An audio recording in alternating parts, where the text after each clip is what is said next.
മുറ്റത്തെ മുല്ല അതിപ്പോ പറ്റില്ല. അവിടെ ഒരു പന്തിലേക്കാൻ വേണ്ടിട്ട് എന്നെ മനസ്സിലായോ? അതാണ് ഞാനിത് എങ്ങനെ നിങ്ങളെ എവിടെ പറ്റേ മനസ്സിലായില്ലല്ലോ. എന്നെ മനസ്സിലായില്ല? ഇല്ല. മുറ്റത്തെ മുല്ല അതിപ്പോ പറ്റില്ല. അവിടെ ഒരു പന്തിലേക്കാൻ വേണ്ടിട്ട് എന്നെ മനസ്സിലായോ? വലിയ പ്രശ്നമാണ് സാമ്പത്തിക ബുദ്ധിമുട്ടുകൾ. എത്ര സമ്പാദിച്ചാലും ഒന്നും കയ്യിൽ തങ്ങുകയില്ല. പാഴ്ചെലവുകൾ വർദ്ധിക്കുന്നു.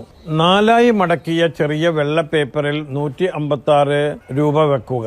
നാം ഏത് നാട്ടിലാണ് ഉള്ളത് അവിടുത്തെ പൈസയാണ് വെക്കേണ്ടത്. 2 പ്രാവശ്യം പൈസ വെച്ച് മടക്കിയ ശേഷം പേപ്പറിൽ സുഗന്ധം പുരട്ടിയ ചെറിയ തുണിക്കഷ്ണം വെച്ച് മടക്കി കയ്യിൽ പിടിച്ച് സൂറത്തുൽ ഫത്ഹ് ഓതുക.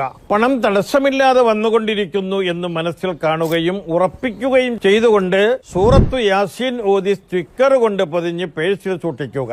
അൽഹംദുലില്ലാഹ് എന്ന് 100 പ്രാവശ്യം ചൊല്ലുക. സൂറത്തുകളും ദിക്റുകളും 14 ദിവസം പതിവാക്കുക. 1 മാസം കഴിഞ്ഞ് പൈസ ദാറുൽ ഹിക്മയിലേക്ക് അയച്ചു കൊടുക്കണം. ഒരു വൃക്ഷത്തിൽ നിന്ന് എന്നതുപോലെ ധാരാളം പണം വന്നു ചേർന്ന് പാഴ്ചിലവുകൾ കുറയുന്നതാണ്.